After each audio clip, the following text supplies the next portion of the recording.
एवढं ओझं पेल तर लक्षात ठेवा. शेष किती ताकदीचा असेल. इथे विष्णूला अंगावर पेलून धरलंय आणि त्या शेषाने आपल्या डोक्यावर पृथ्वी धारण केली आहे.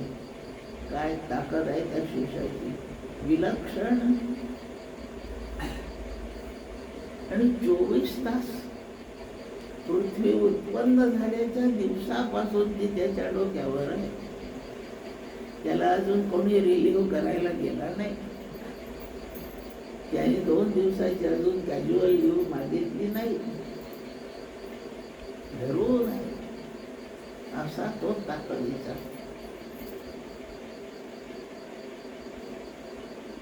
आहे विनोदाची एक रचना, आता नाही सांगत. शेषावर, शेष शब्दाचा अर्थ शिल्लक राहिलेला असा होतो. देवाचा नैवेद्य झाल्यावर त्याचा आपण प्रसाद म्हणून त्याच्या ताटात जे खातो तो शेष असतो. देवाचं जेवण झालं, गुरूंचं खाणं झालं, ताटात जे काय 4 कण राहिले तो शिल्लक राहिलेला त्याला शेष म्हणतात. जे शिल्लक राहिलं ते शेष. या संपूर्ण ब्रह्मांडाचा जेव्हा प्रलय, महाप्रलय होईल तेव्हा काय शिल्लक राहील? सगळंच जाईल का? सगळं कधी जात नाही, कारण सगळं गेलं हे समजणारा असतो. लक्षात. मी इथं बसले, तुम्ही सगळं उठून गेला, तुम्ही म्हणायचं का कोणी नाही राहिलं, गेले सगळे. पण हे म्हणणारे मी राहिले की सगळे गेले हे कळणारी मी राहिले, आणि मी पण गेले तर इथे कोणीच राहिलं नाही हे कोणाला कळेल? म्हणून संपूर्ण नाश नाहीच. परमात्मा अविनाशी आहे म्हणून सर्व नाश कधीही नाही. रूपाचा नाश होतो, रूप बदलून जाईल. कार्याचा नाश होईल, कार्य बदलून जाईल. पण काहीच उरलं नाही ही परिस्थिती नाही. योग शिष्य तसोस्म्यहम चतुश्लोकी भागवतात.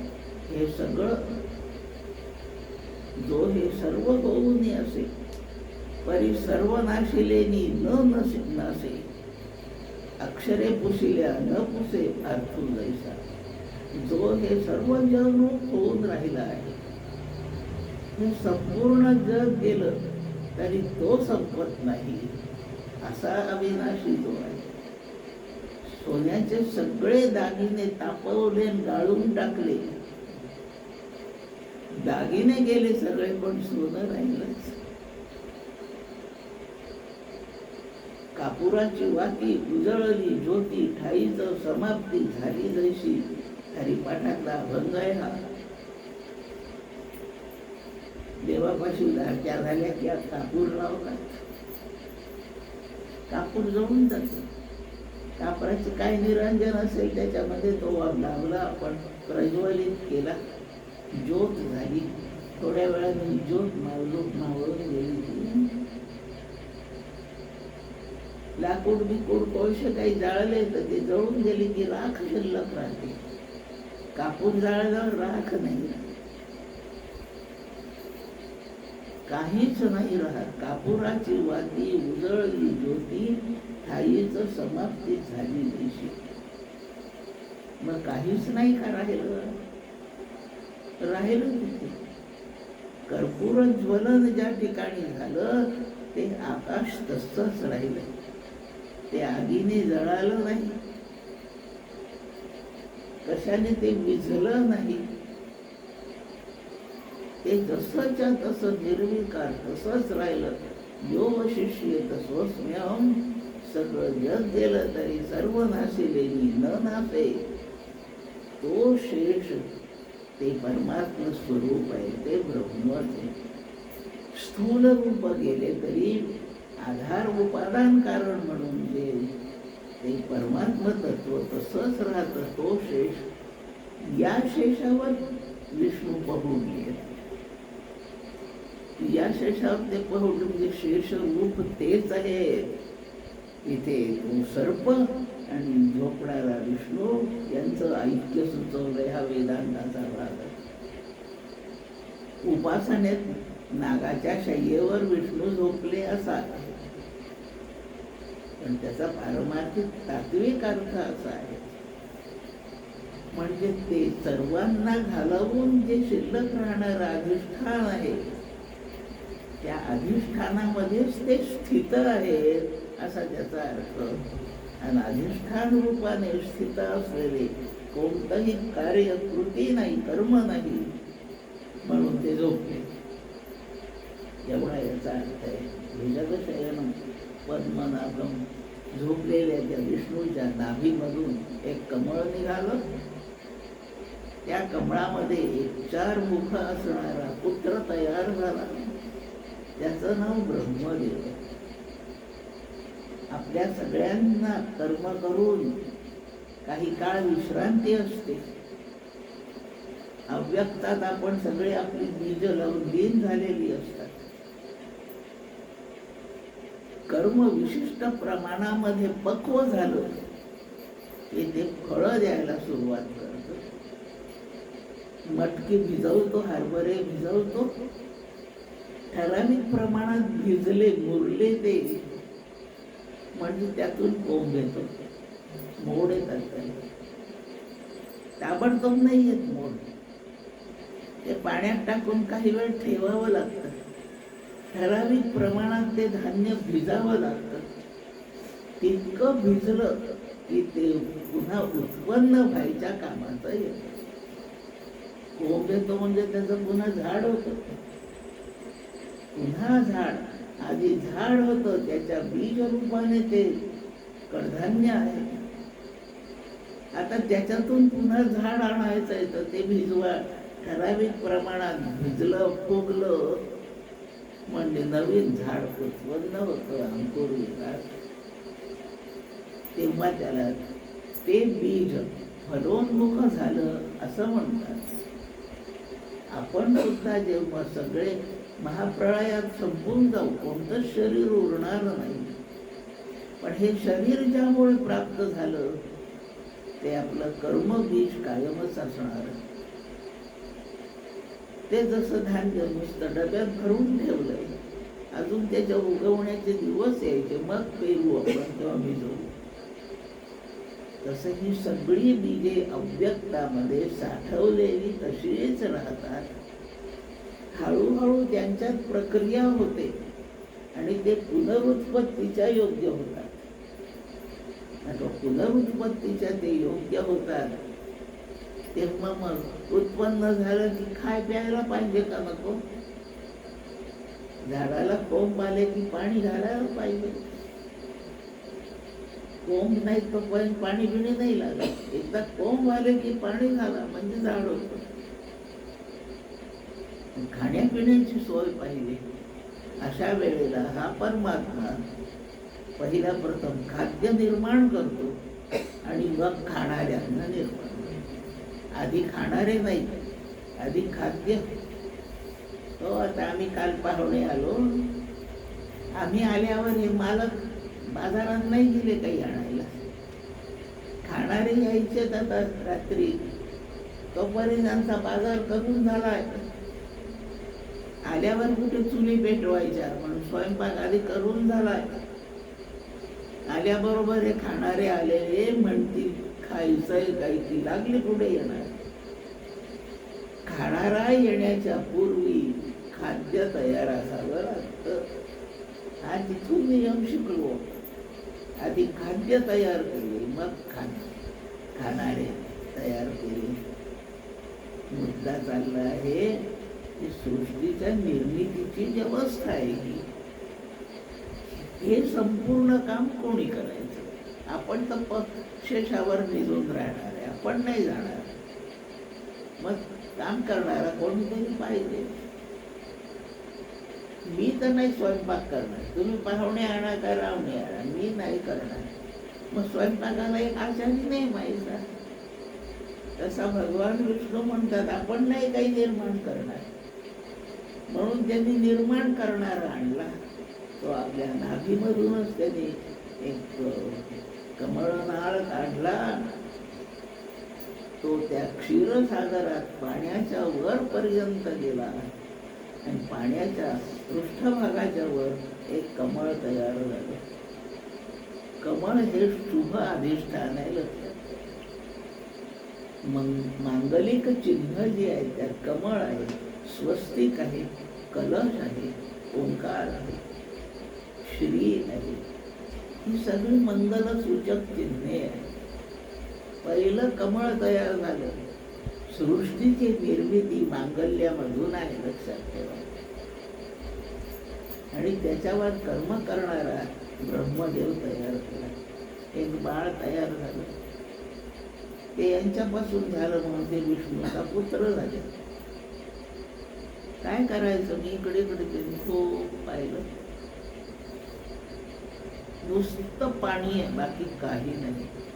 पण त्यांनी समोर पाहिलं, थोड्या वेळाने मागे वळून पाहिलं, उजवीकडे पाहिलं आणि डावीकडे पाहिलं. समोरची बाजू, उजवी बाजू. समोरून उजवीकडे वळेपर्यंत हा मधला जो अंतराल आहे, ही मधलीची जागा आहे, ती नजरेत आली. लक्षात घ्या. आता मी यांच्याकडून इकडे पाहिल तेव्हा इथे मधले दिसतीलच मला. तसं समोर पाहून उजवीकडे वळेपर्यंत मधला भाग दिसला. असा उजवीकडून मागे पायपर्यंत मधला भाग दिसला. चार बाजूंना पाहिलं प्रत्यक्ष आणि चार बाजूंच्या मधले भाग दिसले. हे जेवढे पाहिल्याने दिसलं, पाहणे दिसण्यात फरक आहे. पाहताना आपण करता असतो, दिसण्यात आपण करता नसतो. दृश्यच महत्वाचं आहे. दिसणे वस्तुतंत्र आहे, पाहणे कर्तृतंत्र आहे. पाहायचं म्हटलं की मला प्रयत्नाने पाहावं लागतं. आता मला यांच्याकडे पाहायचं म्हणून मी लक्ष देऊन पाहणार, पण यांच्याकडे पाहता नाही, हे आपोआपच दिसून जातात. माझा काही प्रयत्न नाही, संकल्पही नाही. हे का दिसले, हे आहे म्हणून दिसले. यांचं दिसणं माझ्यावर अवलंबून नाही, यांचं दिसणं यांच्याचवर अवलंबून. पण या पोराला मी पाहते आहे, हे माझं कर्तृत्व आहे, मी जाणीवपूर्वक करते. समोरची बाजू पाहिली, उजवी बाजू पाहिली आणि मधलं दिसून गेलं. असं झालं. चार दिशांकडे त्या बाळाने, त्या विधात्याने पाहिल्यावर या चार प्रमुख दिशा निर्माण होते. आणि इकडून तिकडून वळताना जे मधला भाग होता त्या उपदिशा तयार झाल्या. 8 दिशा झाल्या तयार. त्यांनी सहजच वर पाहिलं. आणखी काय आहे वर? वरची दिशा, ऊर्ध्व दिशा तयार झाली. मी बसलो ह्या कमळाच्या खाली काय आहे? खालची अध दिशा तयार झाली. याप्रमाणे विधात्याने फक्त अवलोकन करून 10 दिशांची निर्मिती झाली. दिशा निर्माण झाल्याबरोबर काल स्थल मर्यादा, देश मर्यादा, एवढ्यात काही वेळ लागतो. एवढं इकडून इकडे वळायला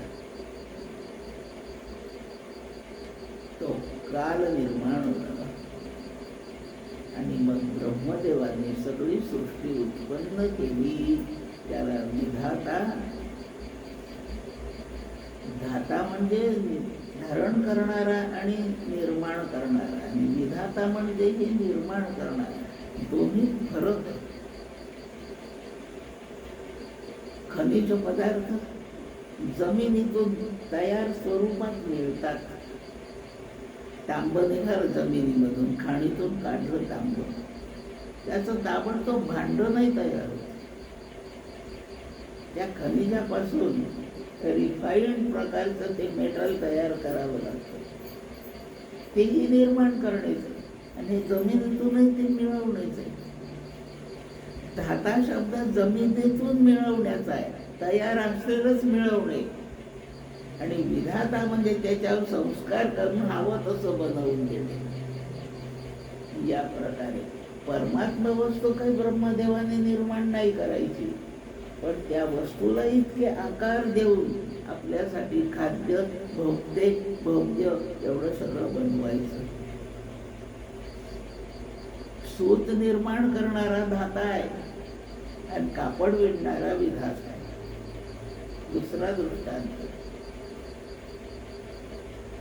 गहू तांदूळ आणणे ईश्वराचं कार्य आहे. भात शिजवणे माणसाचं, माणूस भात शिजवण्याच्या दृष्टीने विधाता आहे. आणि तांदूळ निर्माण करणारा ईश्वर विधाता. त्या विधात्याने सृष्टी निर्माण केली. पद्मनाभमचा अर्थ सांगितला. ज्याच्या नाभीतून कमळ आलं त्याला पद्मनाभ नाव. तो कशासाठी आलं काय त्याचा आपण चिकित्सा केली. सुरेशम, विश्व तयार करायचं आहे म्हणून याच्यामध्ये कर्मचारी नेमावे लागतील, अधिकारी नेमावे लागतील, निरीक्षक नेमावे लागतील, मदतनीस आणावे लागतील, सल्लागार आणावे लागतील. ह्या सगळ्या कामाचं योग्य तऱ्हेने वाटप होऊन कामं सुरळीत सुरू झाली पाहिजे. आपण 10च माणसं आलो, यानं सांगितलं त्यांनी तुम्ही फक्त भाजी आणायचं काम कर, यानं सांगितलं दूध तूप आणा, त्यांना सांगितलं गॅसच्या शेगड्या बिगड्या पहा, गॅस आहे का नाही पहा, त्यात कमी जास्त असेल तेवढं तुम्ही सांभाळा, यांना फक्त पोळ्याच करायला सांगितलं. कामाचं वाटप आहे. एवढ्या सृष्टीचा कारभार किती वाटप असेल कामाचं. हे कामं ज्यांच्याकडे सोपवले, विश्वाची कामे ज्यांच्याकडे सोपवली त्यांना देवता म्हणतात. देवतांचा जो सुपरवायझर असतो त्याला देव म्हणतात. देवता प्रत्यक्ष कर्मचारी, देव ते सुपरवायझर वरच्या ग्रेडचे. हे सगळे निर्माण केले विधात्याने केले. विधाता पद्मनाभ सुरेश, देवांचा निर्माण करणारा ईश स्वामी म्हणून विष्णूला सुरेश म्हटलं. सुरेशम, विश्वाधार, जगाचा आधार तोच आहे. तो एकमेव असल्यामुळे आधार वेगळा नाही. पुन्हा मला सोनं फारच आवडतं. माझ्याजवळ ग्रॅमवरही नाही, पण मला सोनंच आवडतं. माझ्या प्रवचनात हजारो वेळा सोनं येतं. विश्वाधारण, सगळे खूप अलंकार, 100-500 अलंकार बनवले. या सगळ्या अलंकाराचा आधार तो सराफ आहे का त्याचा आधार, की त्याचं दुकान त्याचा आधार आहे, की ते कपाट त्याचा आधार आहे. सोन्याच्या अलंकाराचा आधार कोण? सोपा प्रश्न आहे. त्याचं उत्तर सोनेच त्याचा आधार आहे. अलंकारांचा आधार सोनेच. मातीची कितीही भांडी करा, आधार मातीच आहे. आमच्या घरी माठ आणला उन्हाळ्याचा, छान खूप महागाचा आणला, चांगल्या क्वालिटीचा आणला, मीच आणला. कधी आणला? आत्ता नाही, 5 वर्ष झाले. कसा सांभाळून ठेवला माठ. तुम्ही पाणी काढायला गेले तर तुम्हाला नको म्हणते मी. तुमच्या हातून ते लोटे भांड त्या काठावर आदळलं तर फुटलं ते. तुम्हाला नाही जाऊ देत मी काढून देते. इतकं जपून ठेवलाय तो. 5 वर्ष माठ सांभाळलाय. आणि मला कोणीतरी हसल्याचा आवाज आला. पहाटे कोण हसलं माझ्या या म्हणण्याला? तर ते मडक्यातली मातीच हसत होती. ती माती म्हणते, तू 5 वर्ष सांभाळलाय का मी 5 वर्ष सांभाळलाय? मातीच्या मडक्याला सांभाळणारी मातीच आहे. सोन्याच्या अलंकाराला सांभाळणारं सोनंच आहे. विश्व ज्याचं घडलंय तो परमात्माच विश्व सांभाळतो. आपल्याला तोच सांभाळतो. दुसरा आधार नाही, आश्रय नाही, परम आयन नाही. विश्वाधारम किती मोठा आहे, आकाशासारखा. नभासारिखे रूप या राघवाचे, असं समर्थ म्हणतात. एवढा श्लोक लिहून झाला. नभासारिखे रूप या राघवाचे. आकाशा एवढा तो मोठा त्याचं रूप आहे. परमात्म्याचं रूप तेवढं आकाशा इतकं मोठं.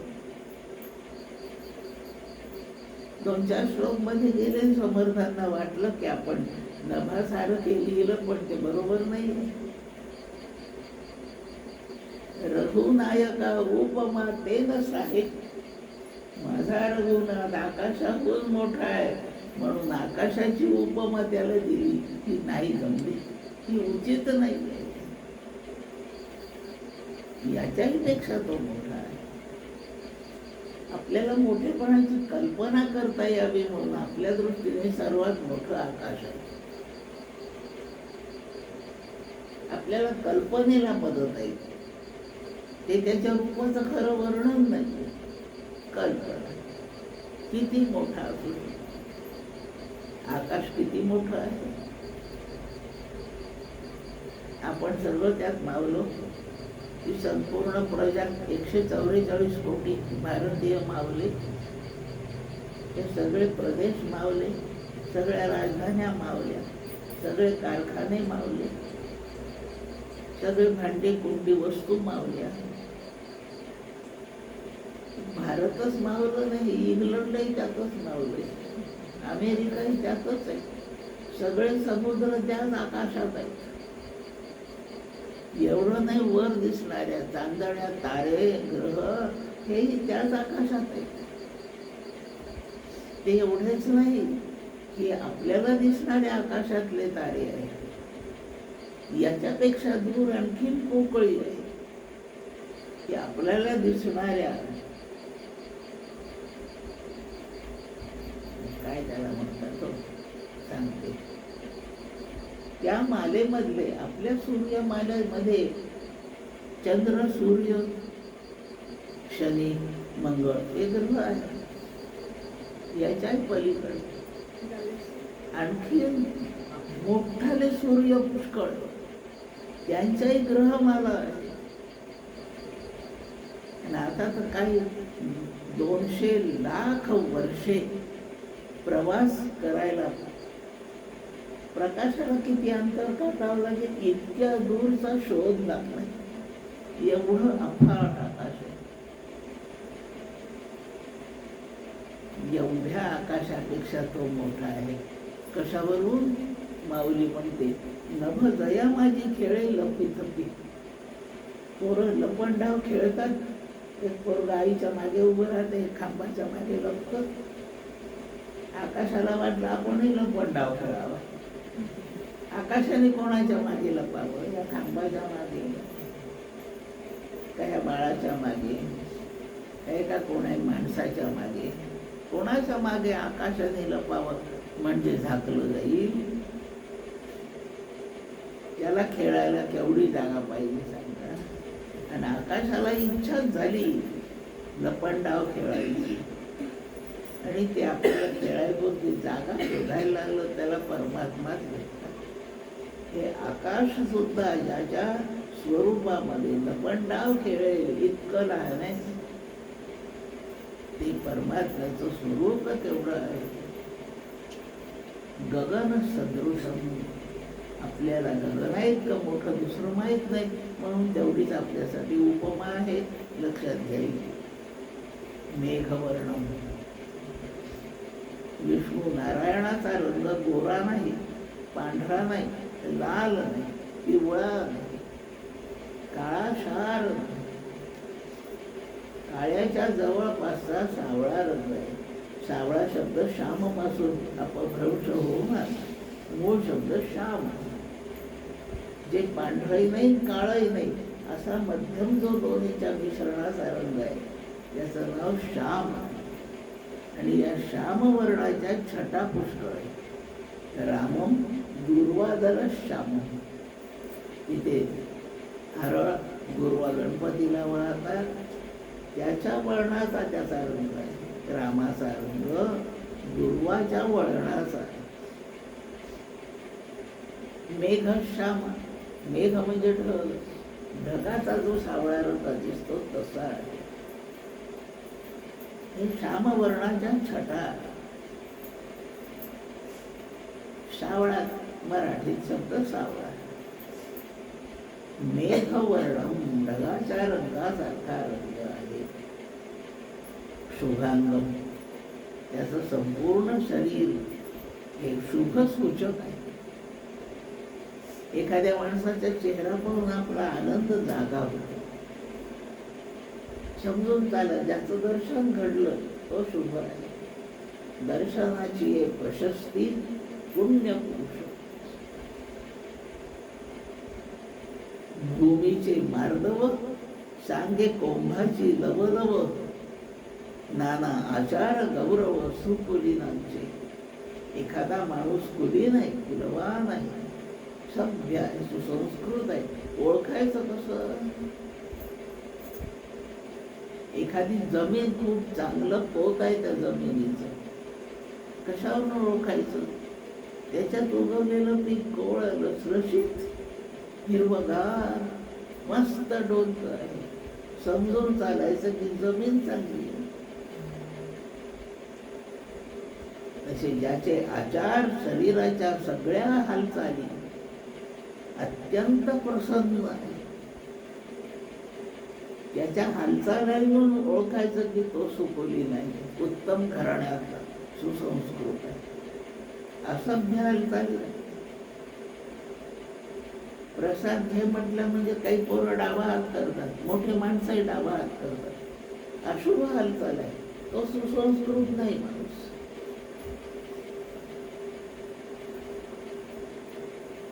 सुवासिनीला किंवा पुरुषांनाही काही प्रसंगी कुंकुमाचा तिलक लावतात. तोही लावण्यामध्ये एक मार्दव आहे, सभ्यता आहे. असं बुचकुलीवर घ्यायचं ठेवायचं, त्याच्या नाकाला भरवतं, तोंडात, डोळ्यात. नेमक्याच जागी टिळा लागला पाहिजे. काही नुसते बुडतात, लावतात, बोटाला कुंकू येतच नाही. अशी जोराने टोचतात, असं वाटतं कपाळाला लागलं काहीतरी. असभ्य हालचाली, असंस्कृत, तो कुलीन नाही असं सरळ समजायचं. त्याला नीतच कळत नाही. आचार गौरव बघून आचार उत्तम आहे, हालचाली उत्तम आहे, त्यावरून तो सुसंस्कृत आहे असं ठरतं. तो कुलीन घराण्यातला आहे.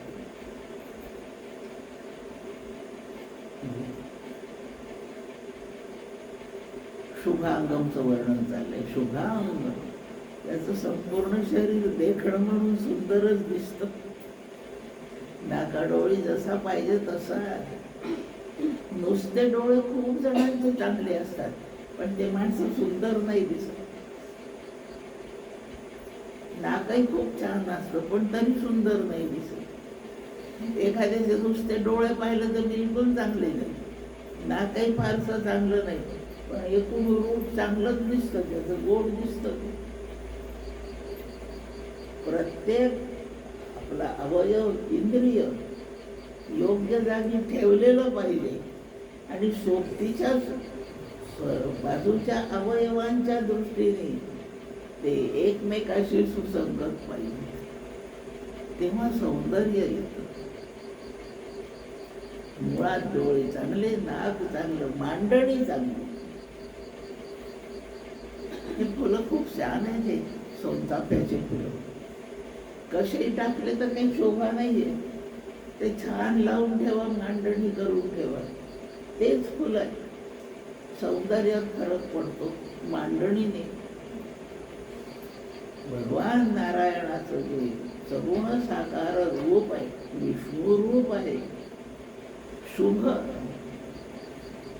हातपाय जसे असावे तसे आहे, त्यांची मांडणी जशी असावी तशी, नजरही तशी. रंगरूप देखणं आहे, पण दृष्टी नाही चांगली तरी सौंदर्य वाया जातं. असा शुभ अंगाचा पण दर्शनानेच आपल्याला आनंद होतो. शुभांगम मेघवर्णम शुभा लक्ष्मी अंगम.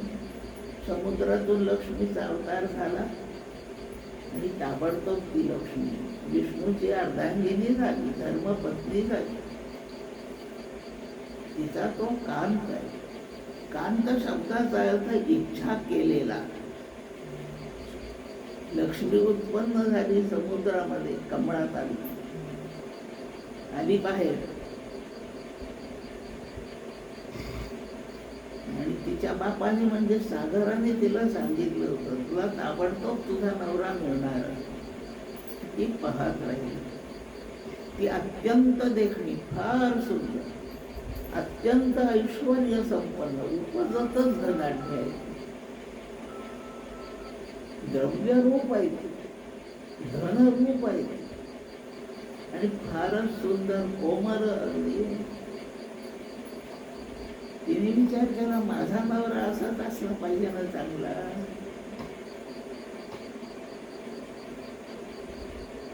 म्हणून तिने विचार केला. समुद्र मंथनात निघाली. इकडून दैत्य बसलेले, इकडून सगळे देव बसलेले, असे लाखो आहेत पुरुष तिथे. ती समुद्रातून ती समोर समोर येते आहे. हे सगळे तिला दिसत आहे. तिला एकही नकोय. तिच्या सौंदर्याचा तिला अंदाज आहे, स्वतःच्या वैभवाचा अंदाज आहे. माझ्या तोडीचा यात कोणी नाही. इंद्र सुद्धा पाहत पाहत चालली. या देवांच्या ओळीत, दैत्यांच्या ओळीमध्ये विष्णू नव्हते. फार दूर कुठं बसले होते. समुद्र मंथनात सगळ्यांना सहाय्य व्हावं म्हणून विष्णू तिथे हजर आहे. आणि त्या कारभारात दूर बसले. लक्ष्मीचं सहज लक्ष दिलं.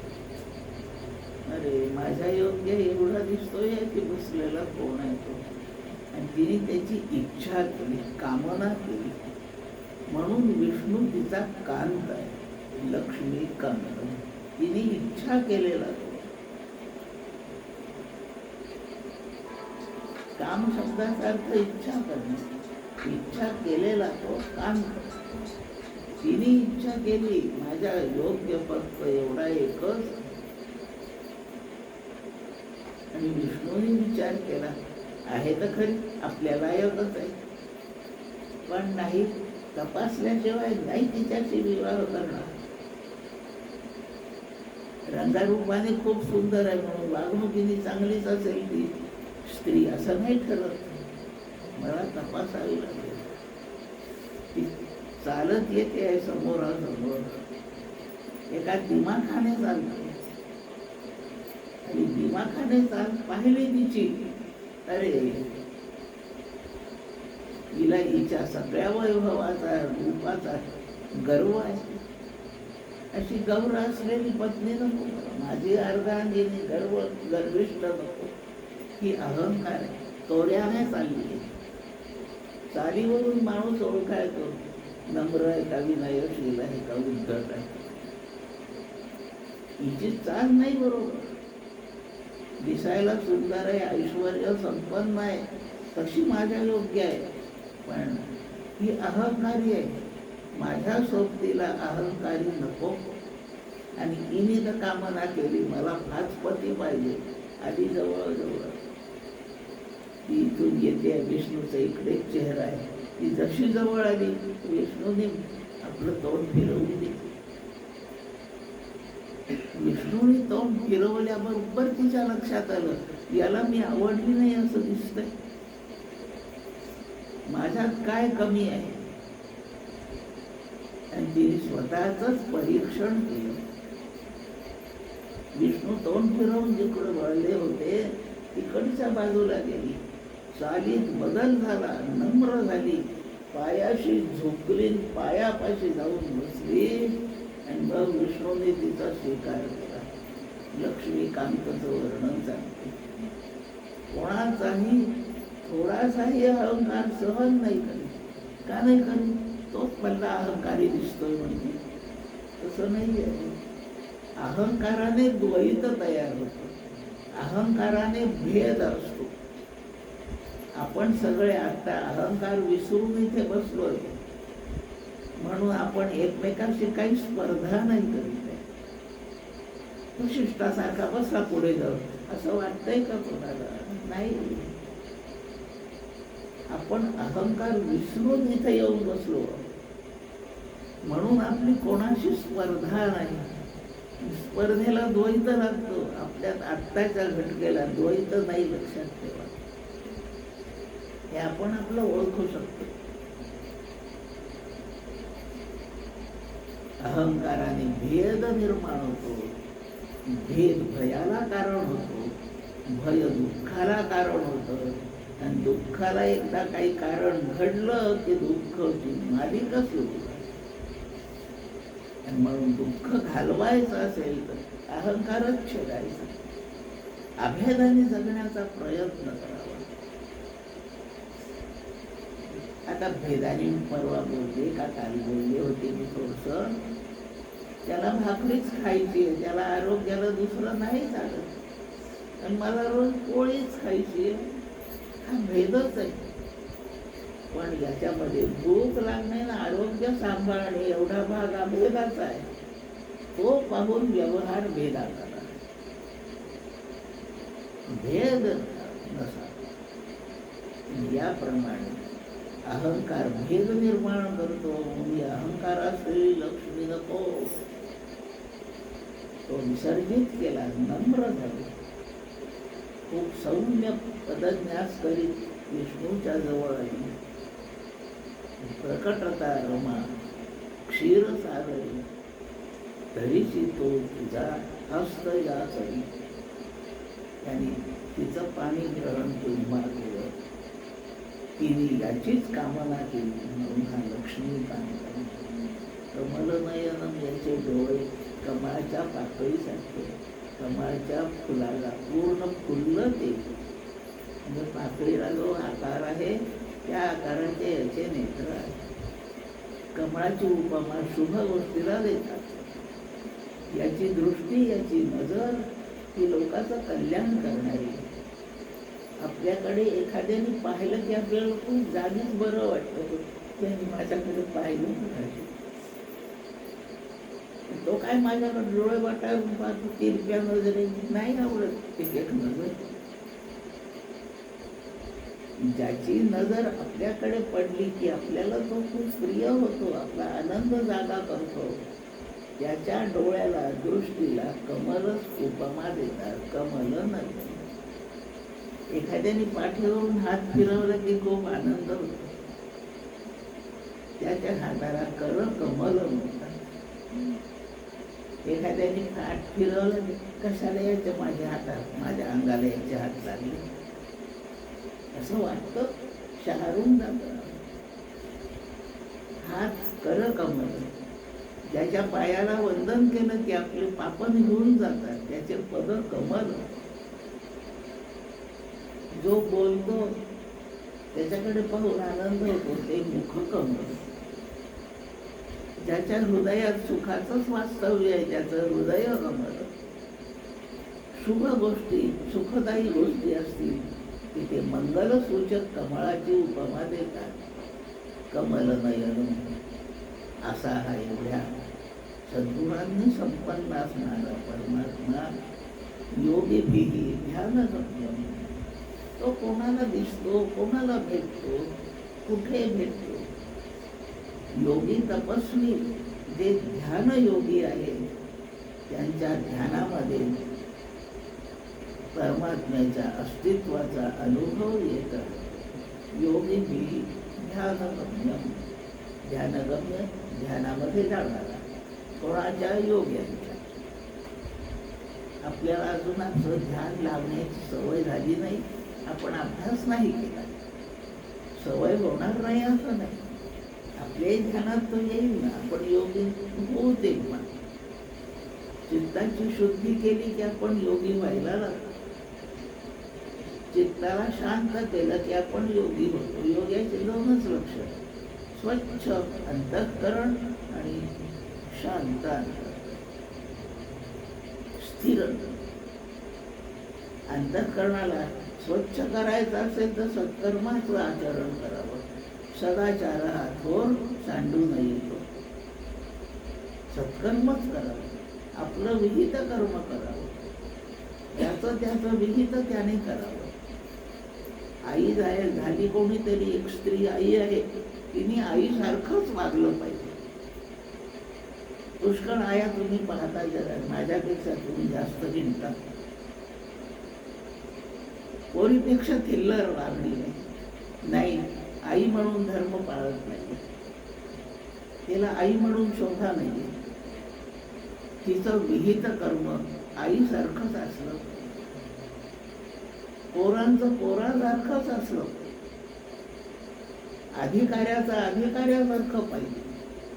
माणसाच आहे अधिकारी कर्मचारी, पण विहितात फरक आहे. चपराशी म्हणून ऑफिसमध्ये नोकरीला आहे, त्याचं विहित कर्म त्यांनी बाहेर स्टुलावरच बसलं पाहिजे दाराशी. आणि अधिकारी आहे त्यांनी त्याच्या केबिनमध्ये खुर्चीतच बसलं, ते त्याचं विहित आहे. कर्मचारी तो चपराशी हलकट आहे असा नाही अर्थ, ते विहित कर्मात फरक आहे. माणूस म्हणून सगळे सारखे आहेत, पण कार्य जे स्वीकारलंय त्याचं विहित वेगळं आहे, त्याचं विहित वेगळं आहे. आपणही विहित कर्माचरण करून चित्त शुद्ध करावं, उपासना करून ते स्थिर शांत करावं. असं स्वच्छ आणि शांत चित्तामध्ये परमात्मा प्रकट होतो. योगी ध्यानगम्यम. अशा वंदे विष्णू भवभयहर, सर्व संसाराचं भय घालवणारा, सर्व लोकांचा स्वामी असलेला असा जो विष्णू, जगाची स्थिती सांभाळण्याची ज्याची जबाबदारी आहे, त्याला वंदे नमस्कार करतो. हे विष्णूचं फार उत्तम प्रकारचं ध्यान आहे. निर्गुणाची सूचना देऊन सगुणाचं वर्णन नाही झालं. अत्यंत उत्तम ध्यान आहे. रोज एकदा तरी हा श्लोक म्हणावा. आपल्याला साधारण समजे संध्याकाळी दिवे लावल्यावर म्हणावा असं काही नसतं. कोणत्याही वेळी विष्णूचं ते ध्यान आहे. शांताकारं भुजगशयनं. यानंतर पहिला श्लोक म्हटला आपण, ओमने प्रारंभ आहे, मंगलाचरण केलं. ग्रंथाचा प्रारंभ ओमने आहे, याच्या इतकं मंगल दुसरं काही नाही. भगवान व्यासांनी लिहिलं आहे. विष्णू सहस्रनामांची रचना भगवान व्यासांनी केली. भीष्माचार्यांनी सांगितलं ते भगवान व्यासांनी लिहून घेतलं. जसं महादेवानेच रामरक्षा सांगितली, बुधकौशिकाने लिहून घेतली, तसं भीष्माचार्यांनी सांगितलं, व्यासांनी लिहून घेतलं. असं विष्णू सहस्रनाम स्तोत्र आहे. यानी नामानी गौणानी विख्यातानी महात्मनः ऋषिभिः परिगीतानि तानि वक्ष्यामि भूतले. विष्णोर्नाम सहस्रस्य वेदं व्यासो महामुनिः छन्दोनुष्टुप् तथा देवो भगवान स्वयं. याचा देव विष्णू आहे, लेखन करणारे व्यास आहे, सांगणारे भीष्माचार्य, भीष्म युधिष्ठिर संवाद ते आहे. हा संवाद युधिष्ठिर विचारतायत, भीष्म सांगतायत. मंगलाचरण करून ओमचा उल्लेखच फक्त केला म्हणजे ब्रह्माचा उल्लेख केला. सर्वात मंगल गोष्ट आठवली आणि ती विष्णू ईश्वर रूप आहे. ईश्वराचं मूळ रूप ब्रह्म आहे, त्याचं स्मरण केलंय म्हणून ओमने प्रारंभ आहे. विश्वम, पहिलं नाव विश्व सांगितलं. विशती इति विश्वम, दोन अर्थ. हे विश्व असं स्थूल रूपाने हे भूतांचं निर्माण केलं आणि तत्सृष्ट्वा तदनुप्राविश, हे निर्माण केलं, हे जडरूपात, याला चेतनत्व द्यायचं. चेतन फक्त परमात्मा आहे आणि म्हणून तो चेतन परमात्मा या सर्व जडभूतांमध्ये प्रविष्ट झाला. त्यांची हालचाल सुरू झाली. प्लास्टिकचे खेळणे मिळतात, जडच आहेत ते, ती किल्ली शिरते, ते चालायला लागतात. तत्सृष्ट्वा तदनुप्राविश, आपले शरीर मातीचे जडच आहेत, न हालचाल करणार, पण आपल्या परमात्मा चैतन्य शिरलंय. परमात्मा चैतन्य कुठून शिरलं? पुष्कळ 9 द्वार आहेत शरीराला. कोणत्या दारातून शिरलं? परमात्मा सगळ्यात मोठा अधिकारी. चोर दरवाजाने येत नाही, मागच्या दाराने येत नाही, सर्वात महत्वाच्या दाराने. सर्वात महत्वाचं द्वार या ठिकाणी ध्यान लावून पाहिजे. असं खूप टणक वाटतो भाग. तो लहान वयामध्ये लिहिलेली असते, मऊ असतो, त्याला टाळू म्हणतात. हे सर्वात ऊर्ध्वद्वार आहे शरीराचं, सर्वसामान्यांचं बंद असतं. हा टाळूचा भाग. कवटी एवढी आहे, सर्वात कठीण याच ठिकाणी येते. इथेच आपलं संपूर्ण विद्येचं रक्षण करणारा मेंदू तिथे आहे. हार्ट फेल होऊन माणूस मेला म्हणतात. मी एका ठिकाणी वाचलं, हार्ट फेल होण्याच्या आधी ब्रेन फेल होत असतं, मग हार्ट फेल होतं. ब्रेन सर्व कंट्रोल करत आहे, त्याच्या रक्षणासाठी इथे कवटी आहे. आणि ते विविध भाग लहान वयात हळूहळू भरत येतो. ते द्वार सर्वात वर आहे. आपली शरीर इमारती सर्वात उच्च द्वार हे आहे. इथून परमात्मा प्रविष्ट झाला. आपण त्याला पुन्हा पाठवून द्यायचं. जेव्हा आपण देहपात होईल तेव्हा चैतन्याला आपण काढून देणार आहे शरीरातून. त्यालाही मोठ्याच द्वाराने जायचं आहे. पण आपण इतके काही विचित्र वागणुकीचे झालो की आपले जरी वरचं द्वार उघडून दिलं जात नाही, म्हणून त्याच्या खालच्या द्वाराने ते प्राण जातात निघून. याच्या खालचं द्वार डोळे आहे. पुष्कळ जण मरतात, त्याचे डोळे उघडले जातात, त्याचे प्राण डोळ्यातून गेले. त्याच्या खालचे कान आहे, त्याच्या खालचं नाक आहे, कुठून गेलं कळत नाही.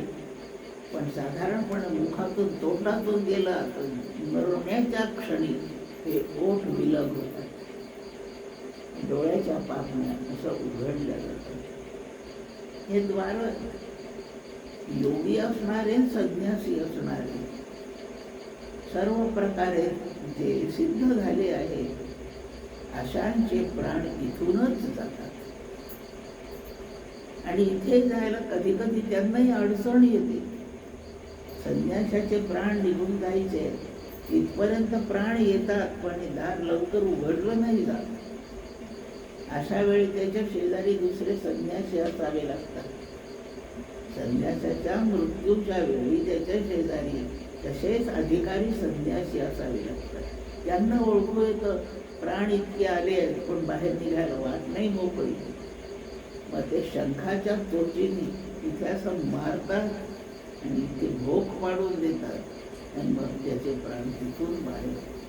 सर्वोच्च द्वार तत्सृष्ट्वा तदनुप्राविश, इथून आत शिरला. या महाद्वारातूनच आपण आत शिरतो आणि आत शिरल्यावर एवढ्या घरभर फिरतो ना, आपल्या मालकीच आहे. तसं शरीरात इथून शिरला पण सर्व शरीरात व्यापून राहतो. म्हणून आपल्या हातपायांना चैतन्य, नागडोळ्यांना चैतन्य, सगळे अंगभर आपल्या चैतन्य आहे. तो घरभर फिरतोय. हे संपूर्ण विश्व जड चेतनात्मक तयार झालं. यांना बळ देण्यासाठी तो यात शिरला. हे यथासमय स्थूल रूपाने नष्ट होतं, विनाशी आहे. मुद्दा सुरू होता. हे जडरूप निर्माण केलं आणि चैतन्य देण्यासाठी तो याच्यात विशती शिरतो. शिरतो या अर्थाने विशती इति विश्वम, म्हणून या निर्माण झालेल्या सगळ्या मेळ्याला विश्व असं नाव. एक अर्थ तो यात शिरतो या अर्थाने विश्व. आणि हे जेव्हा संपून जाईल तेव्हा हे कुठे जाईल? हे त्यातच जाईल. म्हणून विश्व त्यात शिरतं, म्हणूनही याला विश्व नाव. दोन अर्थ. तो यात शिरला म्हणून हे विश्व आहे, आणि हे त्यात शिरणार आहे समाप्तीच्या वेळी, म्हणून हे विश्व. शेवटी जिथून आलं तिथेच जाणार. माती असशी माती तर मिळशी. मातीचं बनलेलं मातीतच जा. आपण त्याच्याकडून आलो. एक श्रुती सांगते थांबते. ओमने प्रारंभ आहे. आत्मनः आकाशच संभूत. आकाशात वायू, वायोरग्निः अग्निरापः अभ्यम औषधया औषधीभ्यो अन्नम अन्नात प्राणिनः. आपल्या देहापर्यंतची निर्मिती सांगितली. आत्म्यापासून, परमात्म्यापासून, ब्रह्मापासून. पहिल्यांदा आकाश तयार झाले. आकाशापासून वायू तयार झाला. वायूपासून अग्नी तयार झाला. अग्नीपासून जल तयार झालं. जलापासून पृथ्वी, पृथ्वीचे 2-3 घटक सांगितले. औषधी, जलापासून वनस्पती झाल्या. वनस्पतीपासून अन्न तयार झालं, आणि अन्नापासून प्राण्यांची शरीरे तयार झाली. वनस्पती, अन्न, प्राणी शरीरे तिन्ही मिळून पृथ्वीभूत. ही पृथ्वीभूत तयार झाली. याचा विनाश जेव्हा होतो तो उलट्या क्रमाने. आकाशाचं कारण ब्रह्म आहे, त्याच्यापासून ते झालं. आकाशात वायू, वायूचं कारण आकाश आहे, आकाशापासून वायू.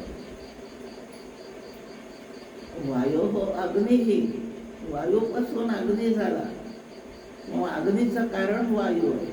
याप्रमाणे पृथ्वीचं कारण जल,